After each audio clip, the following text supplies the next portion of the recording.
الرحمن الرحیم۔ السلام علیکم عزیز طلبہ، میں الکریم پبلک ہائی اسکول کی جانب سے آپ کو مخاطب ہوں۔ ہم آج جماعت نحم کے اردو کے سبق غلام کا اگلا پیراگراف پڑھیں گے، تو کتاب کی طرف توجہ کریں۔ صفحہ نمبر 66 ہے، پیراگراف نمبر سیکنڈ لاسٹ۔ تو دیکھیں اس کو، اس پیراگراف میں مصنف فرحت اللہ بیگ نے اپنا مزاحیہ انداز اختیار کیا ہے۔ کہتے ہیں کہ جمعہ کی جمعہ ہماری ٹھانڈ گونڈ کر باجرے کا پیڑا بنا دی جاتی تھی، یعنی ہر جمعہ ٹھانڈ کہتے ہیں کھوپڑی کو، گونڈ کر یعنی منڈوا کر ذرا بالوں کی کونٹیاں نکلی اور استرا پیرا۔ کونٹیاں کہتے ہیں بالوں کی جڑوں کو، استرا اس میں آلہ ہے، یعنی کینچی، چھری، تلوار، استرا یہ وغیرہ سارے اس میں آلہ ہے۔ استرا کہتے ہیں حجام کے اوزار کو جس سے سر منڈوایا جاتا ہے۔ استرے کا پہننا قیامت ہوتا تھا، جس کے پاس سے نکلے اس نے چانٹا رسید کیا۔ چانٹا کہتے ہیں تھپڑ کو۔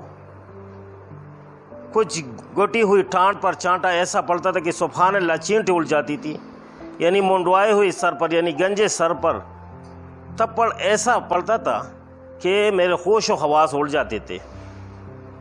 مارنے والے کو مزہ تو آتا ہو، میرا تو بعض وقت سر بنا جاتا تھا، یعنی جل جاتا۔ اور تو اور بڑے سرکار بھی مذاق میں چلتے چلتے 2-1 چانٹے ضرور رسید کیا کرتے تھے۔ اس پیراگراف میں مصنف نے بہت خوبصورت انداز میں اپنا مزاحیہ انداز اختیار کیا ہے۔ کہتے ہیں کہ ہر ہفتے جمعہ کے دن میرے سر کو منڈوایا جاتا تھا، یعنی مجھے گنجا بنا دیا جاتا تھا، باجرے کی پیڑی کی طرح میرا سر نظر آتا تھا۔ اور جب بھی بالوں کی تھوڑی سی جڑیں نکل آتی پھر اس طرح پھیرا جاتا تھا، مطلب پھر مجھے گنجا کر دیا جاتا تھا۔ اور اس اوسترے کا پھرنا ایسا ہوتا تھا کہ میرے لیے قیامت جیسی کیفیت ہوتی تھی۔ اور جس کے پاس سے میں گزرتا، یعنی چونکہ مجھے تو آنا جانا ہوتا تھا، تو ہر ایک اپنے شوق کے لیے ایک نہ ایک تپڑ ضرور مجھے مارتے تھے۔ اور وہ تپڑ مجھے جب لگتا تھا تو قیامت جیسی کیفیت میری ہوتی تھی، اور میں اس تپڑ سے میرے ہوش و حواس اڑ جاتے تھے۔ تو ضروری بات ہے گنجے سر پر تپڑ مارنا تو بہت مشکل ہوتا ہے برداشت کرنا۔ اور کہتے ہیں کہ مارنے والے کو تو مزہ آتا ہوگا، میرا تو سر جل جاتا اس تپڑ سے۔ اور تو اور ہمارے جو مالک تھے تو وہ بھی اپنے شوق کے لیے 1-2 تھپڑ ضرور مجھے مار دیا کرتے تھے۔ اگلے پیراگراف کو دیکھیں۔ کہتے ہیں کہ باپ پر پوت، پتا پر گوڑا، بودھ نہیں تو توڑا توڑا۔ یہ ضرب المثل ہے۔ میں نے پہلے پیراگراف میں بھی آپ کو کہا تھا، یہ ضرب المثل کے دونوں اطراف جو کامیں لگے ہوتے ہیں اس کو اردو میں واوین کہتے ہیں۔ کہاوت ہے باپ پر پوت، بنا پر گوڑا، بہت نہیں تو توڑا توڑا۔ اس سے مراد ہے ہر شخص پر کچھ نہ کچھ خاندانی اثر ضرور ہوتا ہے، یا اولاد میں اپنے ماں باپ کی کوئی نہ کوئی عادت آ ہی جاتی ہے۔ میرا باپ بھی شاید کوئی چور تھا، کیونکہ جہاں میں نے کسی اچھی چیز کو دیکھا چرانے کو جی چاہا۔ پہلے تو دل مارتا رہا، یعنی صبر کرتا رہا، آخر فطرت طبیعت پر غالب آ گئی، یعنی طبیعت نہیں چاہتا تھا کہ یہ کام کروں، لیکن فطرت میرے ایسی تھی تو فطرت طبیعت پر غالب آ گئی، اور چھوٹی چھوٹی چیزوں کو چوری میں نے شروع کر دی۔ کھلونا اٹھایا چھپا لیا، رومال دے کر غائب کر دیا، لیکن آخر ان چیزوں کو لے کہاں جاتا؟ میری دنیا تو اس مکان کی 4 دیواری تھی۔ اس پیراگراف میں غلام کہتے ہیں، یہ ضرب المثل بھی دیا گیا ہے کہ میرا جی چیز چرانے کو کرتا ہے، تو ایسے محسوس ہوتا کہ شاید میرا باپ بھی چور ہوا کرتا تھا، کیونکہ یہ عادت مجھے منتقل ہوئی ہے۔ اگر میرا باپ چور نہ ہوتا تو میں کبھی بھی چوری نہ کرتا۔ شروع میں کہتے کہ شروع میں تو میری طبیعت تو نہیں چاہتی تھی، صبر کرتا تھا، برداشت کرتا تھا کہ چوری نہ کروں، لیکن وہ میری فطرت جو تھی، فطرت میں چوری کرنا شامل تھی، تو طبیعت پر غالب آ گئی اور میں نے چیزیں چرانی شروع کر دی۔ اور کہتے ہیں کہ شروع میں چھوٹی موٹی چیزیں چرایا کرتا تھا، یعنی کھلونا دیکھا تو چرا لیا، رومال دیکھا تو غائب کر لیا۔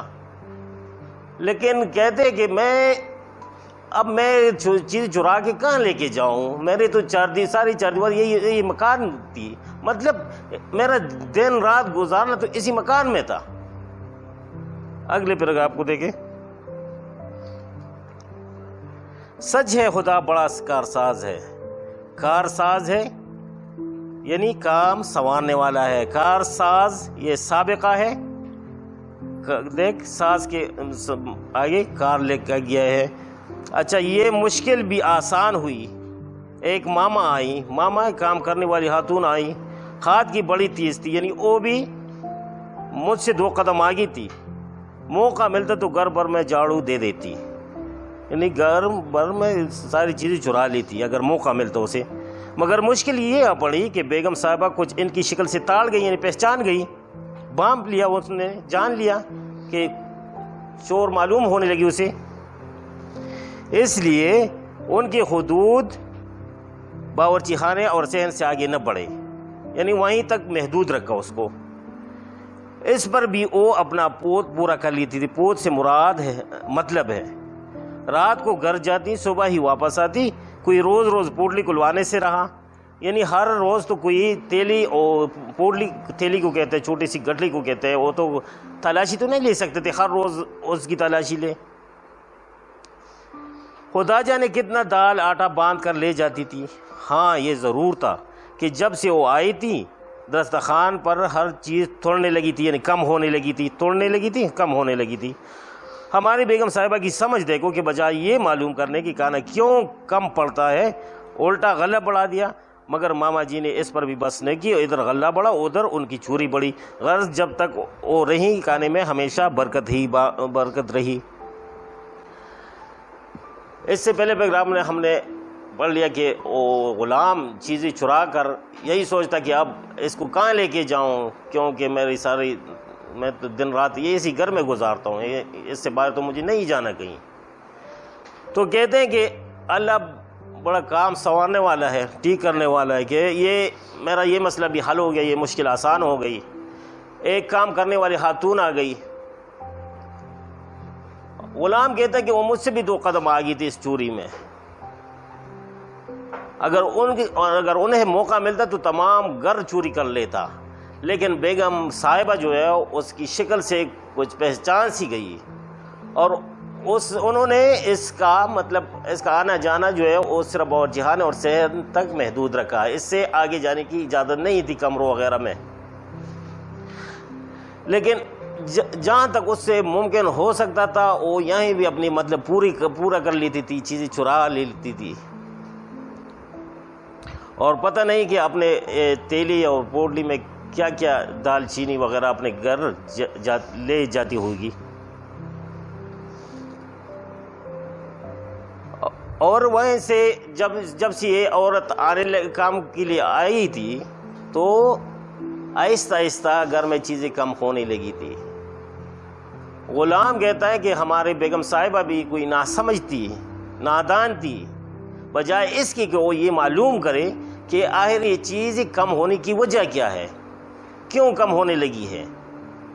انہوں نے غلہ زیادہ منگوانا شروع کر دیا، یعنی چیزیں بڑھانی شروع کر دی تاکہ چیزیں کم ہو رہی ہے، تاکہ چیزیں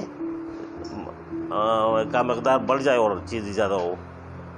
تو غلام کہتے ہیں اس کا یہ فائدہ یہ ہوا کہ جب تک یہ کام کرنے والی خاتون اس گھر میں تھی تو چیزوں میں برکت ہی رہی، کیونکہ ادھر چیزیں کم ہوتی گئی اور بیگم صاحبہ زیادہ منگواتی تھی، پھر تو چیزیں زیادہ ہونے لگی گھر میں۔ بس یہاں تک کافی ہوگا، انشاءاللہ اگلے کلاس میں اور پڑھیں گے۔